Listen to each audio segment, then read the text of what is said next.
በስመ አብ ወወልድ ወመንፈስ ቅዱስ አሃዱ አምላክ አሜን። የአስተርእዮ አንድ ቲዩብ ቤተሰቦች እንደምን አላችሁ? እንደምን ቆያችሁ? በያላችሁበት ሰላም እግዚአብሔር ይብዛላችሁ። አምላካችን እግዚአብሔር ስለዚች ዕለትና ሰዓት ክብርና ምስጋና ውዳሴና አምልኮ ለእርሱ ይሁን።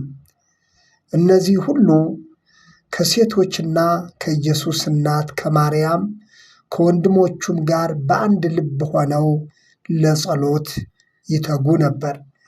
የሐዋርያት ሥራ ምዕራፍ 1 ቁጥር 14። ይህ ክፍል የጸሎትን ኃይል የጸሎትን ጥቅም የምናይበት ክፍል ነው።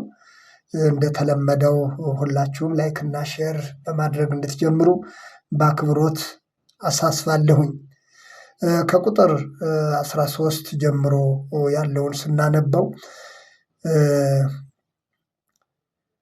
ጴጥሮስና ዮሐንስም ያዕቆብም እንድርያስም ፊልጶስም ቶማስም በርተሎሜዎስም ማቴዎስም የእልፍዮስ ልጅ ያዕቆብም ቀናተኛ የሚባለው ስምዖንም የያዕቆብ ልጅ ይሁዳም እነዚህ ሁሉ ከሴቶችና ከኢየሱስ እናት ከማርያም ከወንድሞቹም ጋር በአንድ ልብ ሆነው ለጸሎት ይተጉ ነበር ነው የሚለን።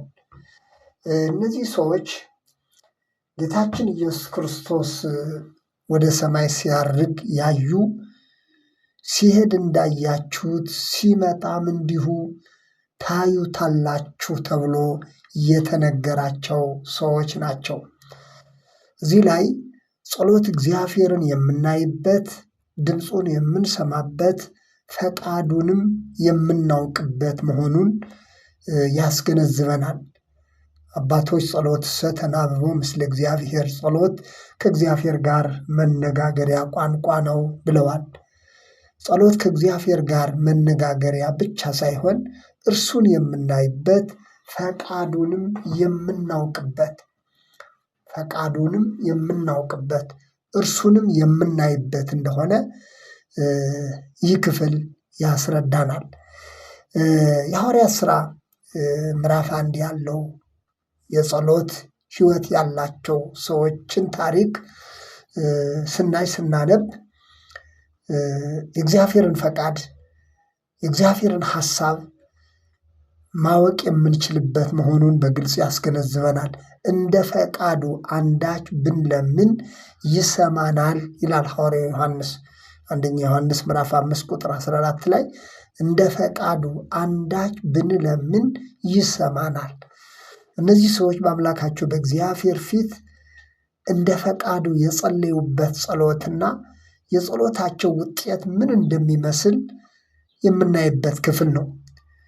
የደቀ መዛሙርቱ ጸሎት በእግዚአብሔር ፈቃድ ላይ ብቻ የተመሰረተ እንደሆነ ምዕራፍ 2 ላይም ተገልጾ የምናገኘው ነገር አለ። እግዚአብሔር ቢፈቅድ ምዕራፍ 2 ላይ ያለውን በቀጣዩ እየላችሁ እመለሳለሁኝ።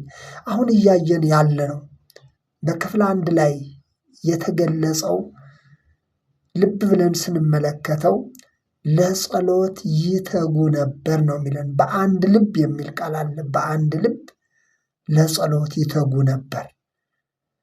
እነዚህ በጸሎት ሕይወታቸው ውስጥ ትልቁና አንኳር የሆነው ነጥብ ነው። በአንድ ልብ ለጸሎት ይተጉ ነበር። ይህ የጸሎት ኅብረት ልዩ የሚያደርገው ነገር ቢኖር አንድነትና ትጋት ያለበት መሆኑን ነው። ይህ የአንድነት ጸሎታቸው፣ ይህ ከልብ የሆነው ጸሎታቸው ጌታ ወደ ሰማይ ሲያርግ እንዲያዩት አድርጓቸዋል። ሲመለስም እንዲሁ ታያላችሁ በማለት መላእክት ነግረዋቸዋል። ያለ አንድነት የሚጸለይ ውስጡ ሁከትና ልዩነት የተሞላበት የልማድ ብቻ የሆነ ጸሎት በየቤተ እምነቱ ሞልቷል። የሐዋርያት ሥራ 1 ላይ የተገለጸው የጸሎት ጉዳይ ግን በጣም የሚገርም ጸሎት፣ ደግሞም የጌታችን የኢየሱስ ክርስቶስ እናትና ሌሎችም ወንዶችና ሴቶች ያሉበት ነው። ከቁጥር 13 ጀምሮ ቅድም እንዳነበብኩላችሁ ወንጌላዊ ሉቃስ የሐዋርያትን ስም ዝርዝር ነው የገለጸው።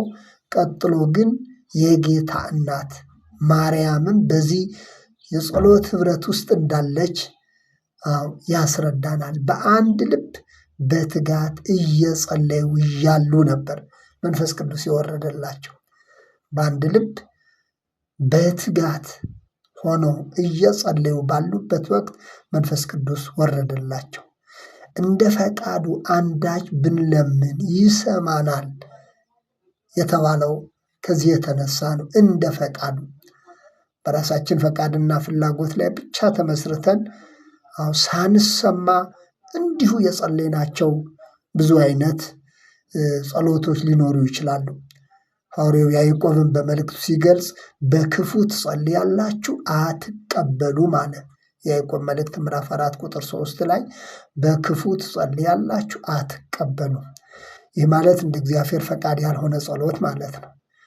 የእርሱን ሐሳብ የእርሱን ፈቃድ ያልተከተለ የጸሎት ዓላማው ለመሰማት እስከሆነ ድረስ ለመሰማት ደግሞ እንደ ፈቃዱ የሆነ ጸሎት ያስፈልጋል። ይህ የጸሎት ኅብረት እናታችን ቅድስት ድንግል ማርያም ያለችበት፣ ቅዱሳን ሐዋርያት ያሉበት፣ ሌሎቹም 72 አርድእት ተብሎ የተገለጹት በሙሉ ያሉበት ይህ የኅብረት ጸሎት ኅብረት ብቻ ሳይሆን አንድ ልብ ያለበት ጸሎት መሆኑን ቃሉ ያስረዳናል። የጌታ እናት ድንግል ማርያም ከምትታወቅባቸው መካከል አንዱም የጸሎት ሕይወት እንደሆነ ግልጽ ነው። የሉቃስ ወንጌል ምዕራፍ 1 ውስጥ ተገልጾ እንደምናገኘው የእምነትና የጸሎት ሕይወቷ በሚገባ ተገልጿል።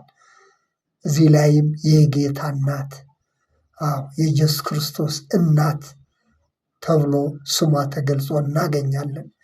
የጌታችን የኢየሱስ ክርስቶስ እናት የጌታ እናት ሆና ያከበራትን ዕለት ዕለት እያሰበች የባሪያይቱን ውርደት ተመልክቷልና እያለች ታላቅነቱንና ገናናነቱን እያሰበች በጸሎቷ ከፍ ከፍ ስታደርገው እናያለን። ሉቃስ ወንጌል ምዕራፍ 1 ከቁጥር 47 ጀምሮ ያለው ይህንን ነው የሚያስረዳን። እውነተኛ የጸሎት ሕይወት ማለት ይህ ነው። ጸሎት ልብን መክፈት፣ አመስጋኝ መሆን፣ ዕለት ዕለት እርሱን ማመስገን፣ እርሱን ማክበር እንደሆነ ያከበራትን ጌታ የወለደች እናታችን ቅድስት ድንግል ማርያም ሁሉን ቻይ መሆኑን ያመነች ብፅዕት ተብሎ የተመሰከረላት በዚህ የኅብረት ጸሎት ውስጥም አብራ ያለች መሆኗን ቅዱስ ቃሉ ያስተምረናል። በቅዱሳን ሐዋርያትና ሌሎቹም ቅዱሳን በሚገኙበት የጸሎት ኅብረት ውስጥ የድንግል ማርያም ስም ተጠቅሶ እናገኛለን። ስለዚህ ጸሎት ማለት በእግዚአብሔር ፊት በፍጹም ልብ መቅረብን፣ በእርሱ ዘንድ መታመንን፣ እርሱን ማመንን፣ ሁሉን ቻይነቱን አምኖ መቀበልን የሚጠይቅ እንደሆነ ድንግል ማርያምና በዚህ የኅብረት የጸሎት ሕይወት ውስጥ ያሉ ሰዎች ጥሩ ምስክሮች ናቸው። እኔና እናንተ ዛሬ የምንጸልየው ጸሎት ምን እንደሆነ ከነዚህ ሰዎች ሕይወት ከዚህ የኅብረት ጸሎት ሕይወት ውስጥ ብዙ የምንማርበት ነገር አለ። ምዕራፍ 2 ላይ በተለይ የጸሎታቸው ሕይወት የኑሯቸው ሕይወት ምን እንደሚመስል በተመሳሳይ ሁኔታ የተገለጸ ነገር አለ። ያንን በቀጣዩ እንደገና እየላችሁ መልሳለሁኝ። እዚህ ላይ የተገለጸው ነገርም በእያንዳንዳችን ልብ መቀመጥ ያለበት ነው። ጸሎት ማለት በአንድ ልብ መጸለይ፣ በኅብረት መጸለይ፣ ልብን ለእግዚአብሔር መክፈት፣ ትጋትን የሚጠይቅ እንደሆነ የጸሎትን መልስ ለማግኘት እግዚአብሔር የጸሎትን ሕይወት እንዴት እንደሚጠቀም የምናይበት ነው። በአንድ ልብ ሆነው በትጋት እየጸለዩ ባሉበት ሰዓት መንፈስ ቅዱስ ወረደላቸው። ወገኖቼ ጸሎት መልስ የምናገኝበት ነው። ጸሎት የጥያቄያችን መልስ በሕይወታችን ሲፈጸም የምናይበት ነው። የእግዚአብሔርን ፈቃድ የምናውቅበት ነው። ጸሎት መቋረጥ ስለሌለበት ብቻ በግድ የምንጸልየው ሳይሆን ፈቃዱን የምናውቅበት ነው። ምን ያህል በጸሎታችን የእግዚአብሔር ፈቃድ አለ? ምን ያህል በጸሎታችን የእግዚአብሔርን ሐሳብና ፈቃድ ተከትለን እየጸለይን ነው የሚለውን ልብ የምንልበት ነው ጸሎት። ክፋትን፣ ተንኮልን፣ ምቀኝነትን ሁሉ አስወግደን ያዕቆብ እንደተናገረው በክፉ ትጸልያላችሁና አትቀበሉም አለ። ሰው በክፋት፣ በጥላቻ፣ በቂም፣ በበቀል ተይዞ ዝም ብሎ ስለለመደ ብቻ የሚያነበንበው ከሆነ መልስ አልባ የሆነ ጸሎት ይሆናል።